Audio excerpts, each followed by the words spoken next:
धारावी पुनर्विकास प्रकल्पाला महाविकास आघाडीचा विरोध होता। याबाबत ते हायकोर्टातही गेले होते, मात्र हायकोर्टाने आता सेकलिंग रद्द केलेला। आपल्यासोबत प्रसाद लाड आहेत, भाजपचे प्रवक्ते आहेत, आमदार आहेत विधान परिषदेचे, त्यांनी हा मुद्दा सुद्धा उपस्थित केला आहे। 7 वर्षात विकास होईल असं म्हणतात आणि महाविकास आघाडीने जे आरोप केले होते अडाणी हटाव धारावी बचाव, याबद्दल तुमची भूमिका आता नेमकी काय आणि काय नेमकं घडलंय?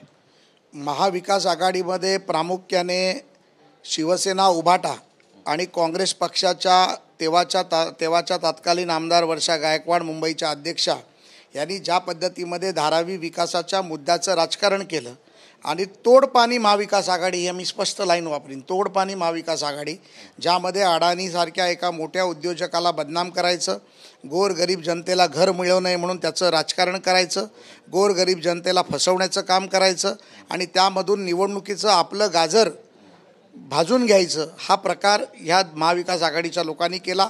आज सन्माननीय मुंबई हायकोर्टाने ज्या प्रकारे सेकलिंगची जी याचिका बेदखल केली, ह्या सेकलिंगच्या मागे कोण होतं तर सेकलिंगच्या मागे महाविकास आघाडीची लोकं होती। त्यामुळे कोर्टाने कागदपत्र पाहिल्यानंतर फार स्पष्टपणे आपली भूमिका मांडली, ज्यामध्ये सन्माननीय कोर्ट हे म्हणतं आहे की धारावी पुनर्विकासाची जी याचिका आहे आम्ही बेदखल करतो।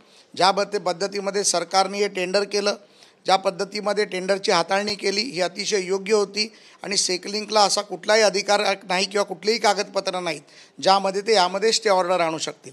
त्यामुळे मुंबईमधल्या 11 लाख माझ्या धारावीकरांना घरं मिळणार आहेत, जे अधिकृत होते त्यांनाही घरं मिळणार आहेत, जे अनधिकृत होते त्यांनाही घरं मिळणार आहेत आणि खऱ्या अर्थाने मुंबईचा विकास हा धारावीमध्ये या माध्यमातून होणार आहे, जेणेकरून मुंबई धारावीबरोबर संपूर्ण मुंबईचा विकास होईल।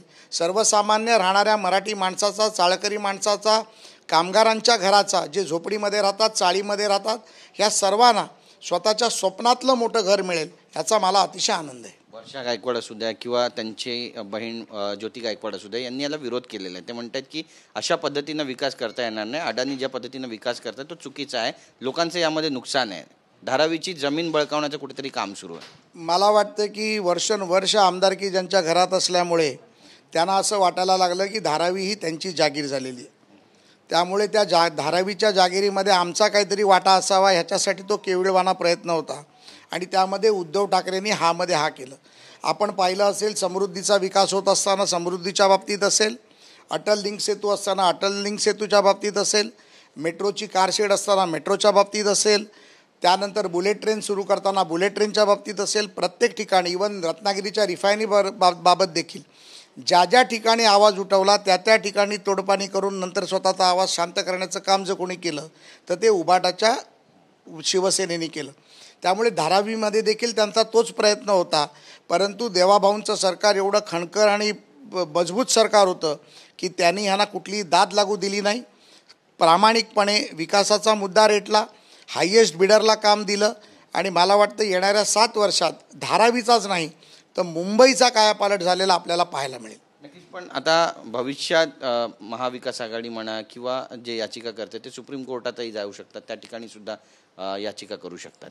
नाही बघा, असं आहे की प्रत्येकजण विरोधक हा विरोधाचं काम करतो, परंतु सर्वसामान्य जनतेचा विकासाचा उद्दिष्ट डोळ्यासमोर ठेवून जर महाविकास आघाडीच्या नेत्यांनी जर त्या चष्म्यातून पाहिलं, जसं मी कालही विधान परिषदेत माझ्या भाषणात म्हटलं की ते आजकाल फॉरेनचा चष्मा वापरतात, त्यांना गंगरचा चष्मा चालत नाही, तर त्या आपल्या भारतीय फ्रेममधून जर त्यांनी पाहिलं, मुंबईच्या फ्रेममधून जर पाहिलं, मराठी माणसाच्या फ्रेममधून जर पाहिलं तर निश्चितपणे मुंबईमध्ये राहणारा सर्व समावेशक जातीचा मराठी माणसाचं घर होतं आहे। म्हणून जर त्यांनी माघार घेतली आणि देवेंद्रजींना जर साथ दिली आणि त्यामध्ये जर त्यांना मनामध्ये कुठे शंका असेल तर त्या शंकेचं निरसन करण्यासाठी अधिवेशन असतं, शंकेचं निरसन करण्यासाठी माननीय मुख्यमंत्री बसले आहेत, त्यांच्या मनातल्या शंकेचं निरसन करायसाठी आम्ही बसलो आहोत। त्यामुळे त्यांनी विचारलं तर निश्चितपणे त्यांच्या प्रश्नाचं आम्ही उत्तर देऊ, परंतु ब्लॅकमेलिंगचं राजकारण आम्ही सहन करू शकत नाही। कोण करते ब्लॅकमेल? तुम्ही नावं घेणार? घेतलं ना मी, उभाटा शिवसेना, स्वतः उद्धव ठाकरे मोर्चाला जातात। मी उद्धव ठाकरेंना कधी एवढं चालताना पाहिलं नव्हतं। वर्षा गायकवाड, नाना पटोले सर्वांनीच मोठं दुकान मांडलं होतं।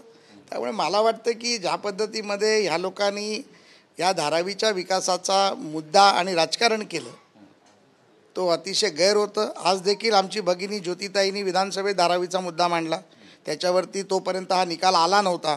आता निकाल आल्यानंतर मला असं वाटतं की त्यांची परिस्थिती निश्चित काय झाली असेल हे मला आता तुमच्या चॅनलवर सांगता येत नाही.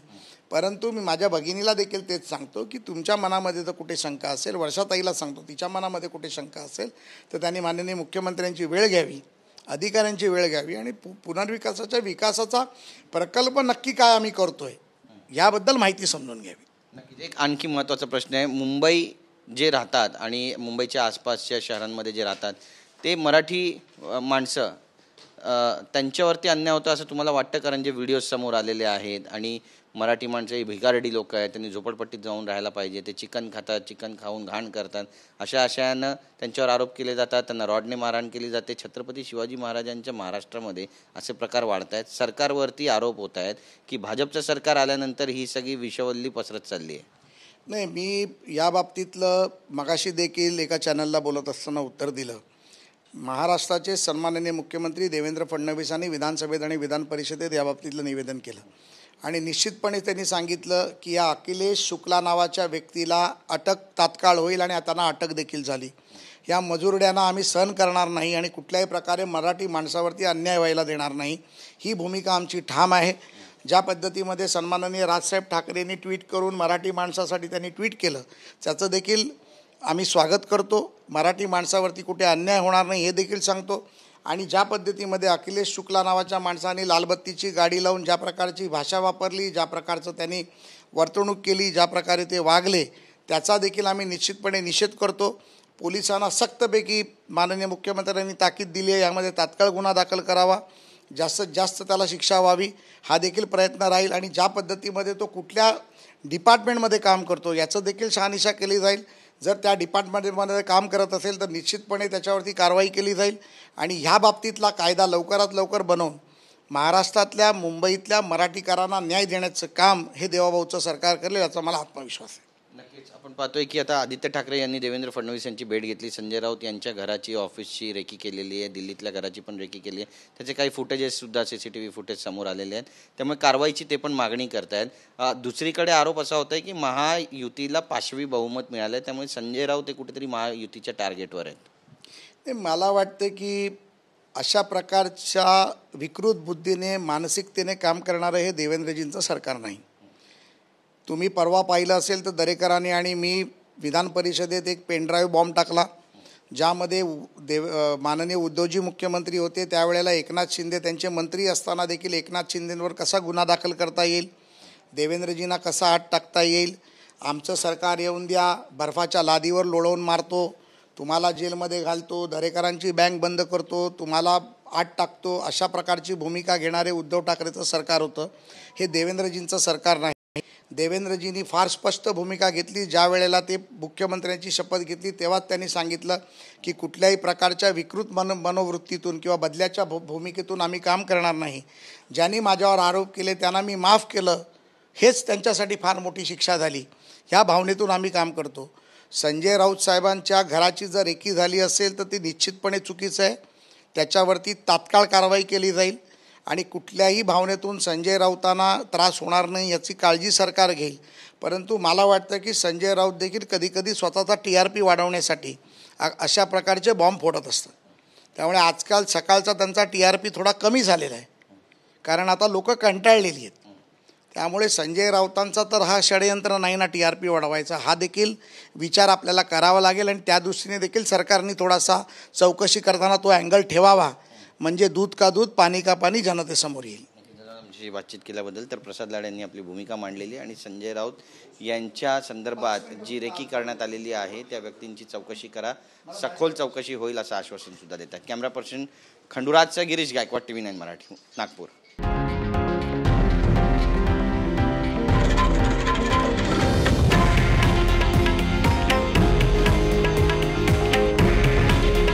हे आहे देशातील नंबर 1 न्यूज नेटवर्क आणि आपण पाहत आहात TV9 मराठी.